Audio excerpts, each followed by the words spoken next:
Lyrith 9 floated inside the shielded command dome on the neutral moon called Calyx. The dome had thick crystal walls that let light from the stars come in clear. Lyrith 9 was a senior analyst for the United Stellar Concord. For more than 400 cycles, it had watched new species grow across the galaxy. Most species moved slow when war came. They talked first, they sent warnings, they pulled back when losses grew high. Humans never followed those rules. The trouble started when the Skarath Dominion claimed the whole Tau sector. The Skarath were old and strong. Their ships looked like living things with hard shells and sharp spines. Their soldiers were grown in vats, big, fast, covered in armor that bled when cut.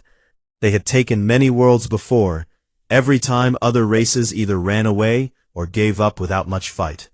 The Concord prepared safe zones far from the danger. They expected humans to ask for help and leave their colonies behind. Humans did not ask. Instead, their border fleets turned around, not to escape, to come together. Small patrol ships got extra armor welded on in a hurry. Big cargo haulers changed their holds into launch bays for fighters. Even passenger ships took on volunteers with rifles and simple armor. The ships looked mismatched, some old, some new, paint scratched, engines different colors, but they moved like they shared one mind. Lyrith 9 opened a secure link to the lead human ship. The face that appeared on the screen belonged to Admiral Laura Klein. She had short silver hair and calm gray eyes. No fear showed on her face, only steady focus. "Analyst Lyrith," she said, "you are watching us." "I observe all conflicts," Lyrith 9 answered. "Your force is small. The Skarath have 7 times your hull mass. Their weapons are stronger. Why do you move forward?" Laura looked away from the camera for a second. Voices came through in the background. People giving orders. Machines humming. Then she looked back. "Because they plan to take our colonies next," she said. "If we let them have Tau today, they come for the next sector tomorrow, and the next. Someone has to stop them here." She gave a small nod, almost friendly. "Please stay outside the battle zone, analyst. It will get rough." The link ended. Lyrith 9 turned its main sensors toward the approaching fleets. The human ships pushed their engines hard. Blue-white fire streamed behind them. They flew straight at the Skarath wall. No clever turns, no long shots from far away, just straight ahead, fast, angry. The Skarath waited in perfect formation. Their heavy ships formed a wide wedge. Smaller attack drones filled the gaps like angry insects. Bioplasma cannons glowed green along every hull. They had beaten stronger fleets before. They expected the same now. Humans gave them no time to feel safe. The distance closed quick. When the range became short, human railguns opened fire. Long metal slugs flew silent through space. They hit Skarath shields and punched clean through. Metal bent. Hulls cracked. Secondary explosions bloomed like flowers of light. Missiles followed, hundreds at once, so many that the black of space looked full of moving stars. When a human destroyer lost power, it did not turn away. It aimed its broken nose at the nearest Skarath cruiser and burned the last of its fuel to ram. Both ships vanished in a bright flash. Pieces flew out in every direction. Lyrith 9 watched the numbers change on its tactical display. Human ships disappeared one after another. A light frigate called Dawnrunner took a direct plasma hit to its bridge. The ship went dark. Escape pods shot out late. Some never cleared the explosion cloud, but the rest kept moving forward. Admiral Klein's flagship Independence stayed in the middle. It took hit after hit.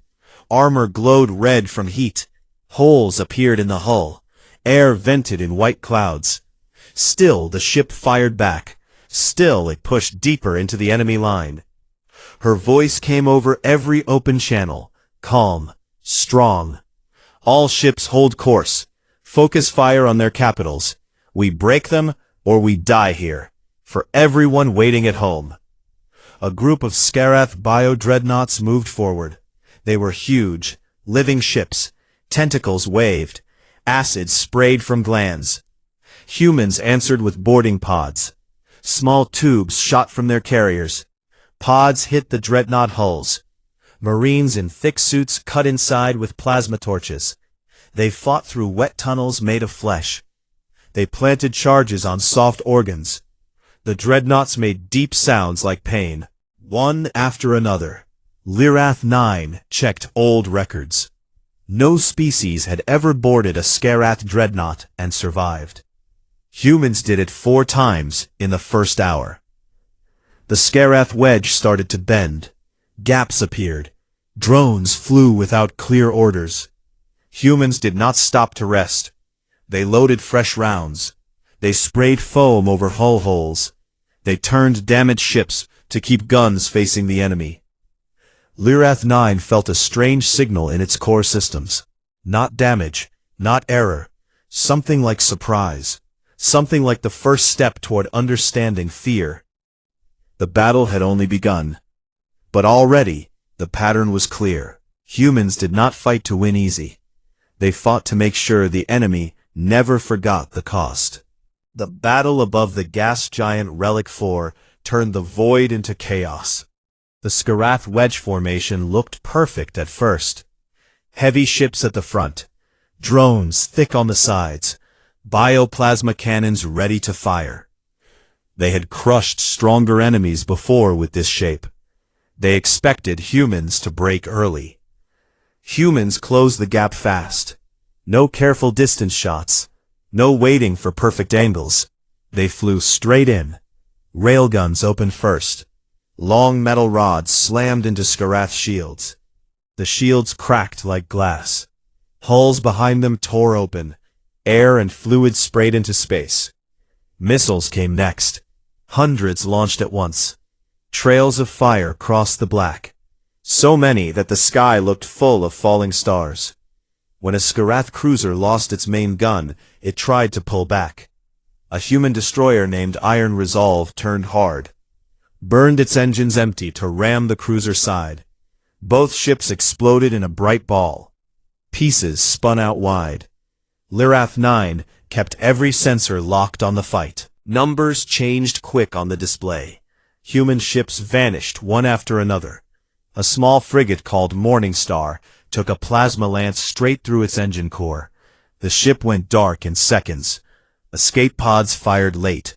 Some pods drifted into the debris cloud and broke apart. The rest did not slow. Admiral Laura Klein's flagship Independence stayed at the heart of the push. It took hit after hit. Armor plates peeled away in glowing strips. Holes appeared across the hull. White mist vented from broken sections. Still the ship fired every gun it had left. Still it moved forward. Her voice came clear over open channels. All wings, stay tight. Target their command ships. We crack the wedge here or we lose the line. A group of Scarath bio-dreadnoughts pushed ahead. These were the biggest, living ships. Tentacles moved like slow whips. Acid glands opened and sprayed green streams. The acid ate through metal on contact. Humans answered fast. Boarding pods shot from their carriers. Small metal tubes hit the dreadnought hulls hard.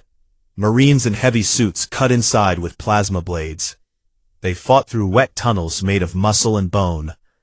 Inside one dreadnought, a squad led by Lieutenant Paul Carter moved quick. The walls pulsed around them. Young spawn snapped from sacks. Paul threw a flash grenade. Bright light filled the corridor. The spawn screamed. His team pushed past. They reached the central heart chamber. A huge organ beat fast. They planted fusion charges on it, set the timer short, ran back the way they came. The dreadnought shook. Deep sounds came out like pain. Then it broke open. Tentacles went limp. The body drifted dead. Lirath 9 checked old battle logs. No recorded species had ever boarded a Scarath dreadnought and walked away alive. Humans did it 5 times in the first 2 hours. The Skarath wedge started to bend. Small gaps appeared between ships. Drones flew without clear orders. Some attacked their own damaged hulls by mistake. Humans saw the openings. They pushed harder. A wing of fighters dove between the big ships. They fired torpedoes into weak spots. Engines died. Weapons went silent. The Skarath tried to regroup. Humans did not give them time. When ammunition ran low on some ships, crews used what they had. They launched empty missile tubes filled with scrap metal. They fired point defense guns until barrels melted. When a ship could no longer shoot, it turned to ram again. One old cargo hauler named Steady Hand had no guns left. Its captain steered straight at a Skarath cruiser. The hauler hit the side hard. Both broke apart. The explosion took 3 nearby drones with it. Admiral Klein's voice came again. "Keep the pressure on. They are cracking. Do not let up now." The Independence took another heavy hit. A bioplasma lance cut deep into its flank. Secondary explosions rocked the ship. Laura stayed at her station. Blood ran from a cut on her forehead. She wiped it away. Damage control to Section 5. All available hands. We hold this line. A Skarath commander ship tried to pull back. Humans swarmed it. Fighters circled. Boarders cut in. The commander ship went dark 10 minutes later. The wedge broke fully. Ships drifted apart. Drones flew aimless. The Skarath line fell into pieces. Humans did not cheer over the channels. They reloaded what they could. They patched holes with quick foam. They turned damaged ships to keep facing the enemy. Lirath 9 watched the tactical map update. Human losses were high. Many ships gone, many crews dead, but the Skarath had lost more. Their perfect formation was gone. Their confidence was gone. A private message came from a Concord elder. The humans should retreat now. They have done enough damage. Lirath 9 sent back one line. They do not retreat. They advance. The elder did not answer again. Lirath 9 felt another strange signal in its systems. Not fear exactly. Something close. Something like the first understanding of why the galaxy spoke the human name in quiet voices. The battle was not over. But the reason for the fear was already clear. Humans did not fight to survive. They fought to make sure the enemy never tried again. And the stars were starting to tremble at the sight. The fighting moved beyond Relic 4 and spread to 3 nearby systems. The Skarath called for every reserve they had. Fresh fleets jumped in from deep space. New bio-dreadnoughts arrived with thicker shells and longer tentacles. Ground troops landed on human-held moons and outposts. The Skarath expected the humans to break now. Numbers were on their side. Losses should have stopped the advance. Humans kept coming. On the moon called Grey Haven, the surface battle turned fierce. Skarath shock troops poured out of drop pods, 8 feet tall, claws sharp as knives, acid glands spitting green mist that burned through metal and flesh. They charged the human defensive lines without pause. Sergeant Kevin Ruiz held the high ridge above a small mining town. His platoon had dug in fast, trenches cut into rock, barricades made from wrecked vehicles, machine guns set on tripods. Kevin stood at the center. His voice came clear over the squad comms. Second squad left side, third right. Wait for them to crest the rise. Then, give them everything. The first wave appeared over the ridge, black shapes against the gray dust. They moved fast, tentacles whipping, acid flying. Kevin's people opened fire. Rifles cracked. Grenades rolled down the slope. Explosions threw dirt and body parts high. The Skarath kept coming. One reached the trench line. It slashed at a soldier. The man went down. Kevin jumped forward, grabbed the creature's arm, twisted hard. Bones snapped. He drove his combat knife into the throat gap. Black blood sprayed. The Skarath fell. Kevin stood up, breathing hard.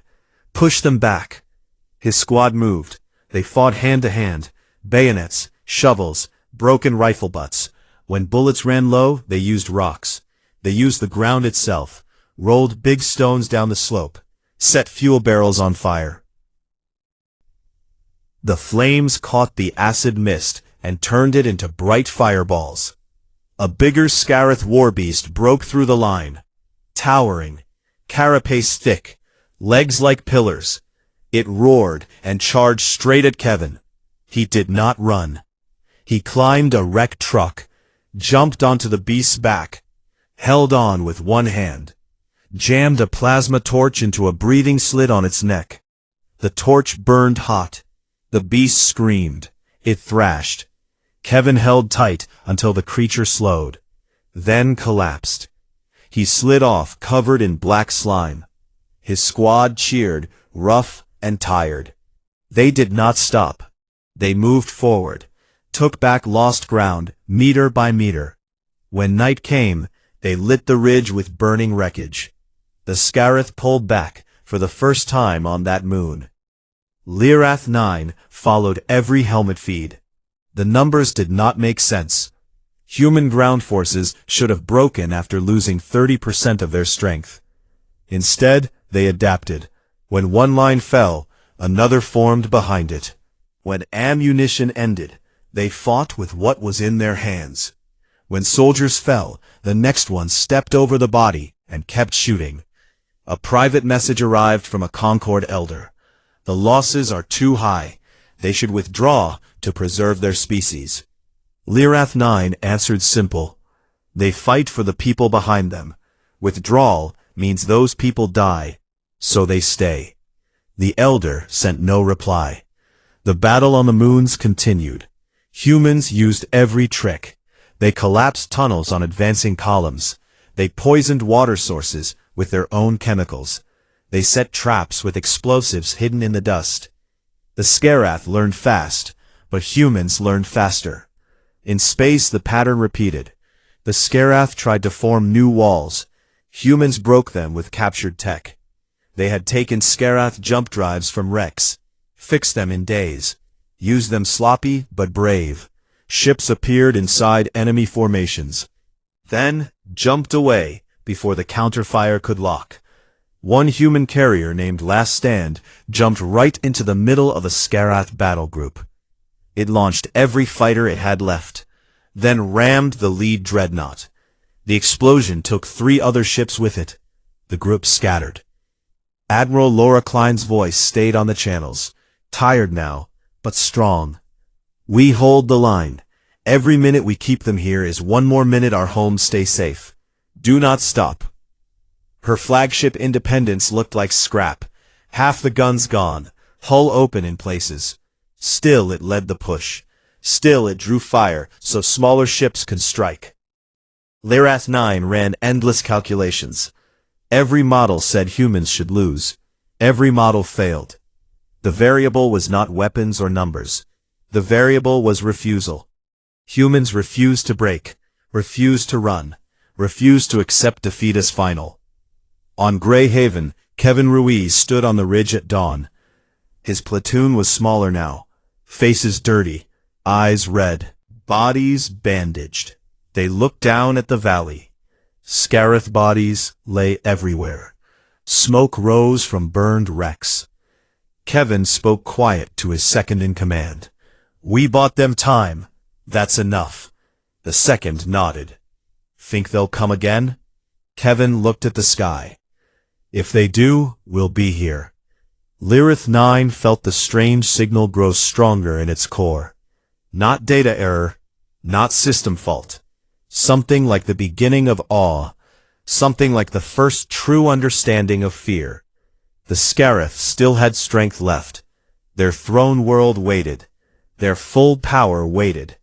But the battlefield had already shown the truth. Humans did not fight because they were the strongest. They fought because they chose to, and nothing in the galaxy could move them. The silence after the throne world fell lasted a long time. The Scarath Empire that had ruled with fear for 10,000 years was gone. Broken hives drifted in orbit. Dead dreadnoughts floated without power. Drones hung still in space, like forgotten toys. No more green plasma fire. No more deep screams. Only quiet. Human ships turned away slow. Many looked like wrecks. Hulls open to vacuum. Engines dark. Crews moved careful inside what remained. Some ships never turned at all. They stayed behind, as silent graves. The survivors limped home.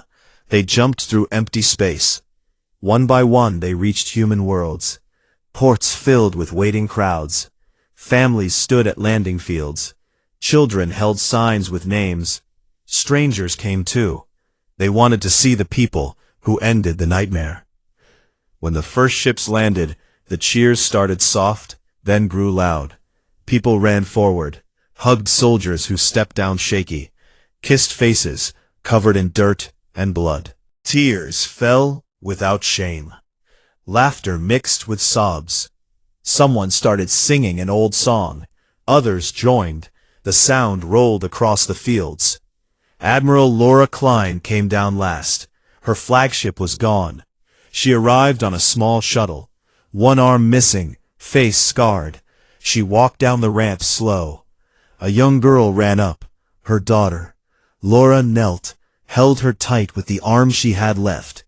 The crowd went quiet, then cheered again, louder.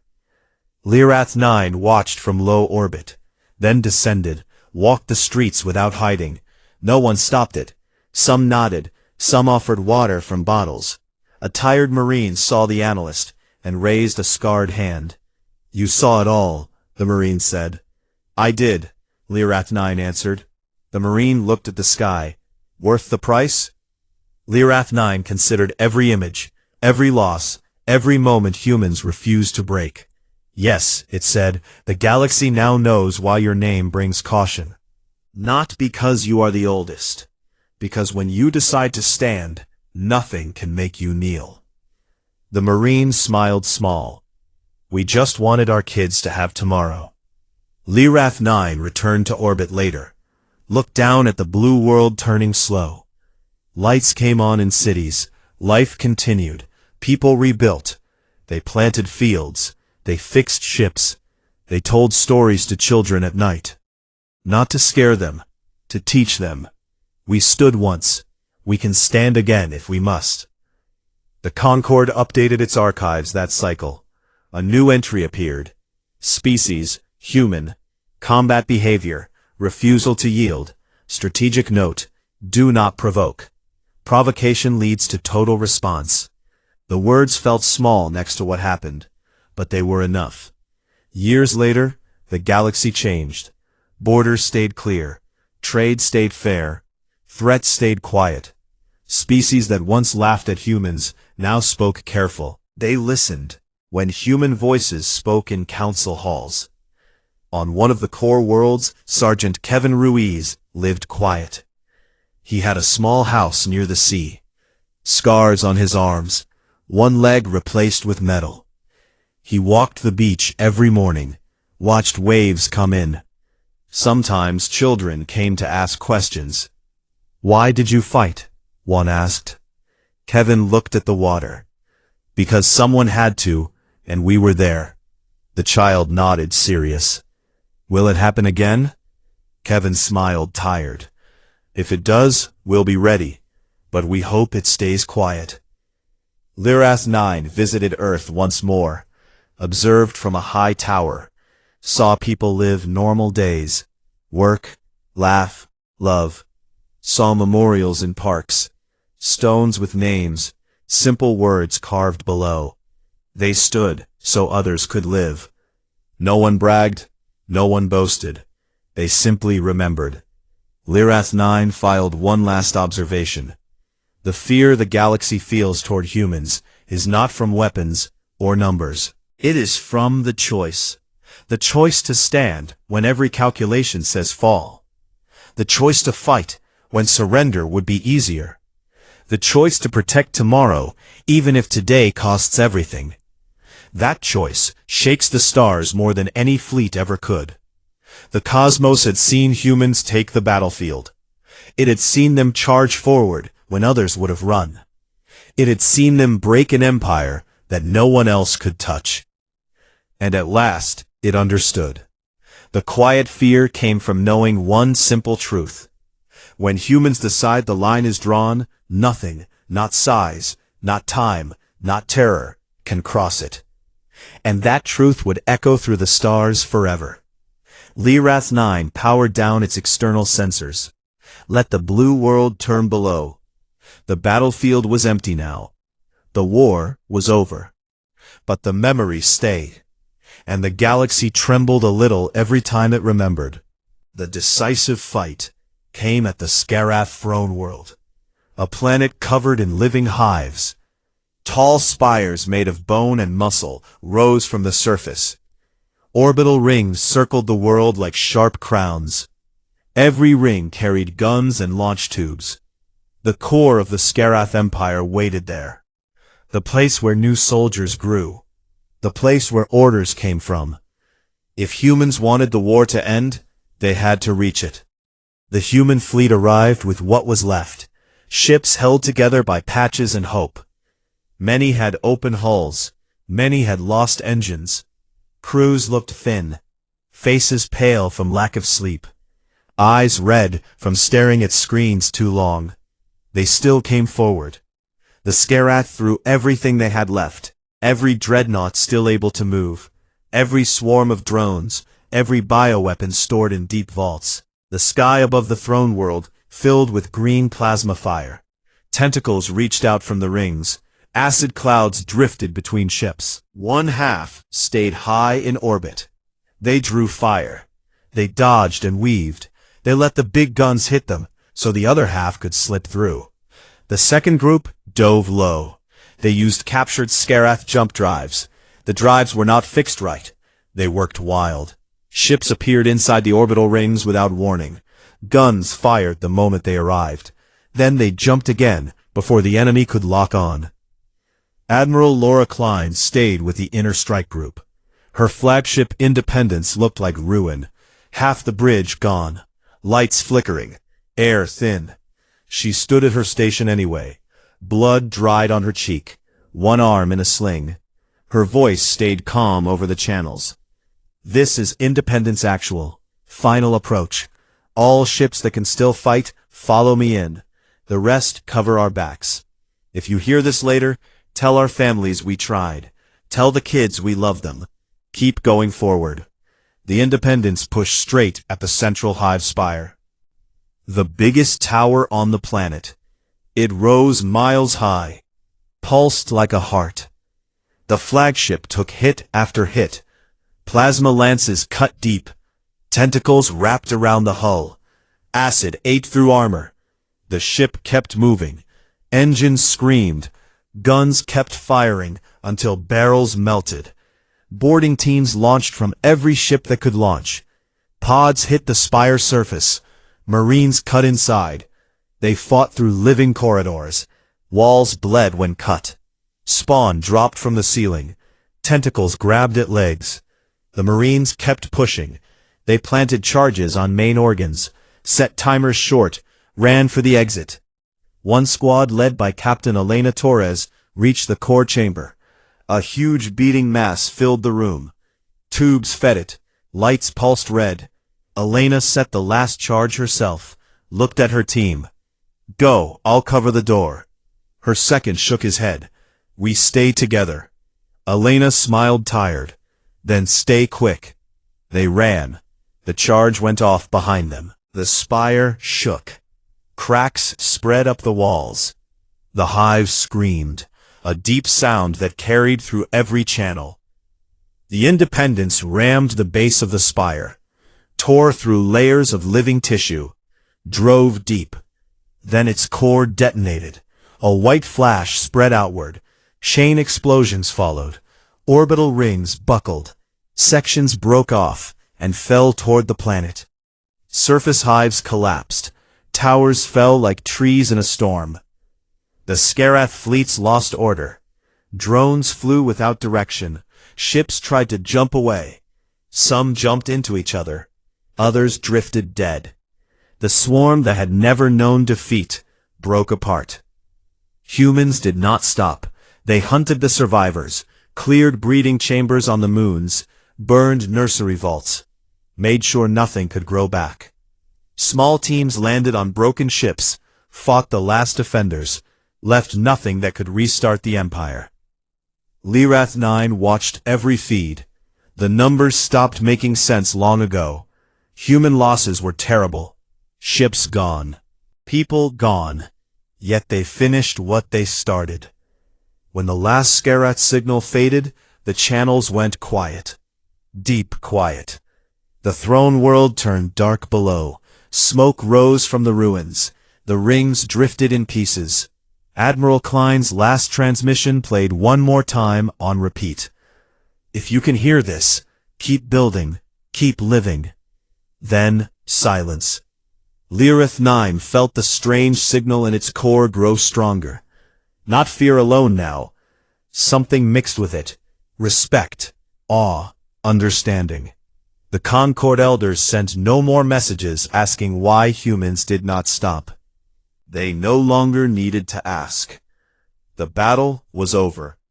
The empire that had lasted 10,000 years ended in days, and the galaxy knew the reason for the quiet fear that came when the name human was spoken. They did not fight because they were invincible. They fought because they refused any other choice. And when they refused, the stars themselves seemed to step back. Lirath 9 filed the final report. Species, human. Combat summary, unyielding.